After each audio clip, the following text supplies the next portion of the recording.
espero que você tenha sido abençoado por essa palavra e que você seja um salva-vidas, como os nossos queridos que estão aqui, que nós vamos conversar agora. A maioria dos acidentes poderia ser evitada, porém, quando eles ocorrem, alguns conhecimentos simples podem diminuir o sofrimento, evitar complicações futuras e até mesmo salvar vidas. Para falar sobre o assunto, então, e aprender como prestar os primeiros socorros básicos, eu recebo o primeiro sargento Torres e o soldado Henrique, do Corpo de Bombeiros de Minas Gerais. Tudo bem, querido? Obrigada por ter vindo. Prazer. Obrigada. Obrigado. Prazer ter vocês. Obrigada. Vamos começar aqui a nossa conversa sobre esse assunto tão importante para todos nós, né? Acho que todos nós, se soubermos prestar os primeiros socorros, pelo menos os mais básicos, os que mais podem ocorrer ao nosso redor, a gente consegue resultados muito bons, né? Antes disso, eu quero perguntar para vocês, aquilo que eu estava falando antes, pessoalmente, o que significa para vocês ser bombeiro, salvar vidas? Se vocês lembram de alguma situação assim, agora, de bate-pronto, que emocionou vocês? Bom, eu já estou com 25 anos de serviço. É muita história, né? Nossa, história demais. Não tem como eu separar uma principal, porque só do prazer de você receber posteriormente no seu serviço a visita daquela pessoa que você ajudou a salvar, só isso paga. É verdade. É maravilhoso. Dizem que reencarnação eu também não acredito, é ressurreição mesmo. E não tem como, é isso. Ser bombeiro, eu falo que muitas pessoas chamam a gente de heróis. Não sou herói. Eu falo que nós somos anjos de Deus a serviço dos homens na terra. É verdade. Cada um tem a sua obrigação e Deus me deu de presente esse poder de ser salva-vidas. Que bom. E você, querido? Você está mais recente, né? Fala no microfone. Eu tenho um pouco menos de Soldado tempo, né, Henrique. no Corpo de Bombeiros, mas eu também já presenciei várias situações em que pude ser útil, pude ajudar, né? Também, como o sargento falou, como um instrumento de Deus mesmo, nas ocorrências, em que a gente pode ajudar a salvar vidas, né? A desvencilhar as pessoas de algum risco. Joia demais.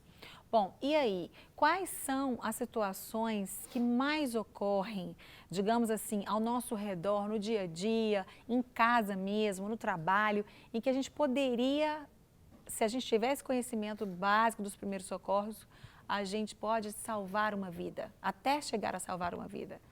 O ponto principal, caso haja algum sangramento, é parar de sangrar. É você fazer uma compressão local com um pano para que você pare de perder sangue. Porque se você perde sangue, você perde oxigênio. E as nossas células precisam desse oxigênio. Infelizmente, o mais comum que nós temos é a obstrução respiratória, geralmente em bebês, né, que nós consideramos do dia que nasce até 1 ano de vida. É o bebê. Inclusive, sábado passado, de serviço, chegou uma mãe lá desesperada com o bebezinho, já cianótico, já estava um tempinho já sem oxigenação, e nós conseguimos reverter essa situação com passos simples, com situações muito corriqueiras que acontecem, mas que com atitudes simples demais nós conseguimos salvar essa vida. O que nós falamos com as mães é o quê? Primeira coisa, vai amamentar o bebê. Pô, sou pai de 3 crianças. Um já está com 15 anos, uma com 9 e outra com 6. E ele quer ser bombeiro também? Falou que não. Mas sempre quando eu chego em casa, e aí, pai, como é que foi o serviço? Como é que o senhor trabalhou? Então, para mim, eu espero que seja. Porém, infelizmente, pela idade dele, se ele entrar no bombeiro, eu não vou ter a satisfação de trabalhar com ele. Porque quando ele entrar, infelizmente, eu já vou ter saído. Saindo, Eu já até saí. Mas ele vai continuar, né? O seu legado, vai deixar esse legado para ele, se Deus quiser, né? Deus tem um plano para cada um. E aí, nós falamos o quê? Mamãe, vai amamentar. O principal, o certo, não amamentar deitada. Não pode fazer isso. Porque com o cansaço e com o sono, a mamãe volta a dormir e pode rolar por cima da criança, como infelizmente já aconteceu. E aí a criança vai ao óbito, o bebê. Então, o certo, é cansativo? É. Eu lembro que minha esposa acordava para amamentar e depois que ela terminava de amamentar, ela me acordava para que eu fizesse a criança arrotar e aí ela podia dormir novamente tranquila. Verdade. Então, Ótima divisão, viu? Então, o céu, Papais, aprendam aí. o ideal é isso. Então, foram 3 gestações que minha esposa teve. Eu ajudei todas as 3 da mesma forma. Ela me acordava, Marcelo, coloca para rotar. Agora é sua vez. Tem que fazer a rotar. Então, amamentou, o ideal, sentada numa cadeira, ou que se ficar na cama, pelo menos encostada. Não fique deitada. É verdade. A criança, o bebê, ele tem que estar numa posição com a cabeça um pouco acima do nível do coração. Para que dessa forma ele não chega a ter uma obstrução respiratória. E essa obstrução, ela pode ser parcial ou total. Tanto com o leite materno, como qualquer alimento líquido, sólido mesmo, e até mesmo qualquer objeto. Porque é comum, infelizmente, criança, geralmente, quase tudo que pega, põe na boca. Nós verdade. fomos criança, isso aconteceu com a gente. Principalmente uma bala que existia, graças a Deus acabaram com aquela bala. Aquela bala terrível, né? Absurdo. Já que já acabou a bala, a gente pode falar o nome. Podemos fazer então? Pode Pode falar o nome falar, dela? não acabou a bala? Graças a Deus a bala soft, Soft. acabou. Não existe mais. Aham. Aquilo era comum. E é comum até hoje, criança, 1 ano e pouco, colocar o feijão na Dentro do narina. nariz. E aí, o que fazer então nesses casos, sargento? Amamentou, colocou para rotar. Esqueceu. Não colocou para rotar, infelizmente. Observou que ela está um pouquinho roxa. Eu vou pedir o soldado Henrique para ficar em pé, para poder demonstrar como é que vai ser feito esse trabalho da mamãe. Vou aproveitar para levantar também. Então vai pegar a criança Vamos levantar também. nos braços, pega a criança no braço, observa se tem uma expansão torácica voluntária. Está expandindo o tórax ou o abdômen? Não. Vai virar o bebê decúbito ventral, tendo o cuidado, levanta um minutinho aqui, por favor, para que os dedos façam um V da vitória, mantendo a boca aberta e o queixo um pouco levantado. Porque se abaixar, vai obstruir também. Então eu tenho que elevar um pouquinho o queixo do bebê. Vai apoiar esse bebê na perna e efetuar 5 pancadas na linha das escápulas, as antigas omoplatas, nas costas, empurrando esse objeto para baixo. E aí, dosar essa força fica meio complicado pra gente, né? A gente fica sem saber se está machucando. Não pode ser fraquinho demais, não nem pode forte. ser fraco demais e nem forte demais. Apesar de que, como ainda não tem a calcificação óssea, porque esse bebê ele não vai ter uma fratura, chamamos de galho verde, que ela enverga todinha, mas não vai correr esse risco. Então Entendi. pode, depois dessas 5 pancadas, vai virar o bebê decúbito dorsal, de barriga para cima, pode apoiar na outra perna, e 5 compressões com 2 dedos na linha do mamilo, no centro do tórax. Essa compressão faz com que o objeto ou líquido desça também. Lembrando que o nível da nuca sempre abaixo da linha do cotovelo. Tá. Não adianta fazer nessa posição, reto. porque eu não tenho já o declive. Eu preciso já ajudar esse objeto ou esse líquido a descer. Fez essas 5 pancadas e as 5 compressões no externo, esse uso que nós chamamos, observa. Se ele voltar a chorar, Ótimo. terminou a obstrução. Mesmo assim, eleva o bebê, colocando ele nessa posição. Caso ele não volte a chorar, vai repetir essas compressões. Tendo cuidado do companheiro ou uma outra pessoa, ligar 193, Corpo de Bombeiros, 192, que é o SAMU. Passar a situação, o endereço, a referência, e a pessoa que atender, do outro lado, vai dar dando essas informações de como fazer. Coloca o bebê para baixo, bate nas costinhas dele, vira de barriga para cima, comprime agora a região do peito com 2 dedos. Eu acho que talvez, assim, porque o problema de mãe ou de parente, alguém com bebê, é esse nervosismo, né? Essa ansiedade, será que eu vou fazer direito? Será que eu sei fazer? Então, talvez a primeira atitude seria ligar mesmo para vocês, né? Para Sim, o 93. perfeitamente. Porque aí vocês vão instruindo e se der tempo, vocês vão chegando enquanto isso, porque eu acho que, assim, eu, graças a Deus, nunca passei por essa situação com as minhas filhas, tenho 2 filhas, mas eu acho que eu ficaria apavorada. A gente fica assim, imagina, você vê seu bebê ficando roxo, perdendo ar e tal. Por isso que a gente ouve as gravações, às vezes, nas reportagens, né? A mãe chorando, desesperada, Pelo pedindo amor de Deus, ajuda, meu menino tá porque chorando, realmente... meu menino não respira, o que é que eu faço? Então ligou automaticamente, tendo outra pessoa, já inicia essa manobra. Chamamos de manobra de Heimlich, que era um médico alemão que realizou essas manobras aproximadamente na década de 50, 60, obteve sucesso e desde então batizaram essa manobra com o nome desse médico. Mas a gente precisa lembrar o nome dele, gente. Ninguém O lembra. importante é como fazer. Lembrar como fazer, que é tão importante. Isso para qualquer engasgamento, como você disse, líquido ou sólido. Ou sólido. O feijão do nariz também não. O feijão do nariz Se é perigoso aspirar no pulmão, né? Porém, como a traqueia, o orifício interno é bem maior do que aquele grãozinho do feijão ou do arroz, não precisa ficar tão preocupado. Ah, tá. Mas o ideal é que leve para o hospital, porque nem sempre vai conseguir engolir, ele vai ficar parado aqui. Vai obstruir a respiração? Incomoda, mas não obstrui que a pessoa pode respirar pela boca, como também é danado o espinho de peixe. Ah, As verdade. pessoas falam que engasgou com espinho de peixe, ele incomoda. Porém, eu tenho 2 milímetros num orifício de 5, 6 centímetros. Então não vai chegar a provocar uma obstrução, vai ter um incômodo. Aí vem aquele negócio da mamãe lá. Ah, pega a farinha, põe água, engole, que vai descer.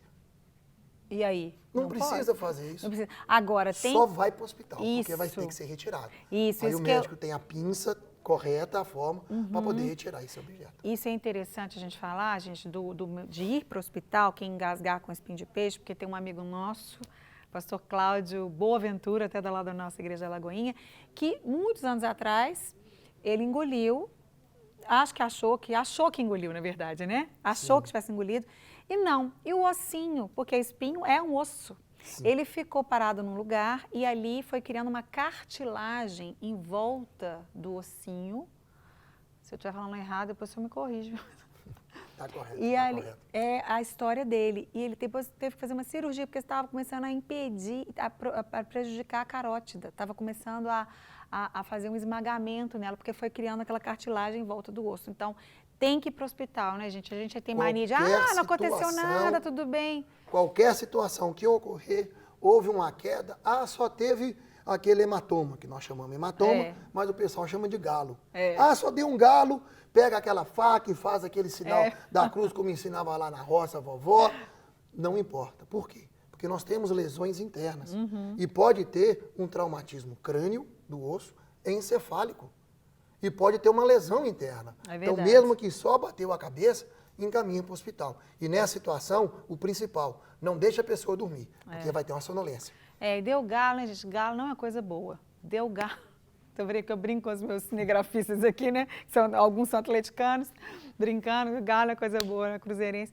Mas realmente às vezes a gente tem essa mania de fazer os procedimentos caseiros. Sim, aqueles e tabus tal. que nós aprendemos, O gelo é antigo. sempre bom, sargento? Sim, O gelo desde é que sempre esteja bom. de um saco plástico envolvido por um pano. Senão queima Porque a se pele. colocar direto, vai dar uma queimadura na pele também. Ok. E o adulto, vamos só porque infelizmente nosso tempo está acabando, se o adulto engasgar ou perder, O ar é comum. até engasgar com o próprio Sim. ar, não é? Eu já tive uma situação, eu estava gravando o programa, aliás, eu estava fazendo ao vivo, se não me engano, ou gravando, eu me lembro, uns anos atrás, e era um programa especial de Natal. Então, no intervalo, eu fui comer uma castanha, que tinha uma mesa cheia de coisas gostosas e tal. Gente, aquele a gente brinca que fala que entrou no goto, né? Que a gente antigamente Isso. falava. Fechou completamente e eu fiquei assim e as pessoas achando que eu estava brincando. E eu não conseguia, saía nem entrava nada. Foi uma situação terrível. Aí eu fiquei bem calma, pensei, 1 hora eu vou conseguir respirar. Mas é terrível porque você acha que você não consegue respirar. O que fazer? Tem alguma coisa que a gente que está em volta possa fazer Sim. com esse caso e com outros casos de engasgamento? É comum o engasgamento mais com o adulto com algum objeto sólido. No churrasco, né? Não Pedacinho mastiga de a carne a direito. mais, né? Viu aquela picanha com a gordurinha e viu uma outra ali, quer comer essa já. Já dá 2 pensando na mastigadas, outra. engole para pegar Olha, a outra. tudo errado. Tudo errado. Tem que mastigar bastante para depois pegar a outra. É. E o pão de queijo, que é o tradicional do mineiro, não falta em verdade. casa. Qualquer reunião, pão Tem de que queijo. ter pão de queijo. Tem que ter o pão de queijo. Aí tira um pedaço maior, não faz a mastigação correta e acaba engasgando. Nessa situação, ele vai estar com o que chamamos de sinal universal do engasgo. Henrique, Em vira só um qualquer- pouquinho para cá para o pessoal ver. Em qualquer região do mundo, a pessoa quando engasga, a tendência é essa. Por quê? Se ela pudesse, ela ia puxar aqui e arrancar a traqueia fora. Então não tem como. Primeiro socorrista, pessoa que for ajudar, tem que ter calma. Se desesperar, não vai Pior ajudar. ainda. Pior ainda. Então, primeira coisa, mantenha a calma. É uma pergunta que o pessoal até acha que é errado fazer, mas é o certo. Coloca a mão nos braços da pessoa e pergunta, você está engasgado? Consegue tossir? A resposta vai ser não. Consegue falar? Porque nós temos uma obstrução parcial ou total. Se ele emitir algum som, É porque ele tá obstrução parcial, eu vou encaminhá-lo para o hospital. Se ele não emite som nenhum, e a resposta dele foi negativa, que não respira, não emite som e está engasgado, eu vou girar, de forma que eu fique atrás dele, vou colocar ele de frente para a câmera, para o pessoal entender. Nós temos um umbigo, então eu coloco o quarto dedo do umbigo, o dedo da aliança, ou de compromisso, noivado, ou aliança de casado. Então, o quarto dedo no umbigo, 2 dedos logo acima. Acima desses 2 dedos, vem a outra mão fechada em punho, e eu encosto acima desses 2 dedos. Agora eu tiro a mão dos 2 dedos e seguro aqui. E aqui eu comprimo o abdômen dele para dentro e para cima, automaticamente, com toda a força que eu tenho. Nós temos 3 músculos abdominais transversos, que quando eu comprimo esse músculo, ele comprime tanto o diafragma quanto o estômago. Se o objeto estiver na traqueia, essa compressão do diafragma desloca o ar, o objeto sai. Se o objeto estiver no esôfago, quando eu comprimir o abdômen, vai sair pelo esôfago o alimento. Lembrando que esse alimento ele sempre para em cima, nem traqueia e nem esôfago. Ele fica ali na região da epiglote ali, nem lá e nem cá, meio termo. Então eu tenho que comprimir. Todos já aqui, de alguma forma, já regurgitaram alguma vez. É verdade. Não existe pessoa que vai falar, eu nunca vomitei. Não existe. Então quando a gente comprime, é a mesma situação que eu vou estar fazendo em regurgitar. Então é só comprimir. Para expelir. Para expelir. O quarto dedo no umbigo, 2 logo acima dos 2 dedos a outra mão fechada, e eu aparo essa mão aqui agora. Para dentro e para cima. Com 5 apertos, com certeza vai desobstruir essa pessoa. Além do aperto que ele passou de estar engasgado. Nossa Senhora. Só confirmando, se for uma criança, o movimento é o mesmo. Porém, eu vou ajoelhar, porque a estatura da criança é menor. E não tem como eu ficar nessa posição. Okay. Eu ajoelho e faço o mesmo movimento do adulto na criança, com menos força. Joia. Gente, nosso tempo acabou, que pena, mas muito obrigada. Estamos à disposição. Deu para a gente aprender bastante. Muito obrigada, queridos. Foi um prazer para a gente. Estamos à disposição. Obrigada. Que Deus continue abençoando vocês, usando vocês aí, né? E de preferência que a gente aprenda a prevenir os acidentes, mas aqueles que não são ou não foram prevenidos, que vocês possam continuar sendo usados por Deus. Amém. Viu? Obrigada, queridos. Obrigada a você. Para receber todas as novidades do canal, inscreva-se. E se curtir o vídeo, clique em gostei. Aproveite para acompanhar a Rede Super nas redes sociais.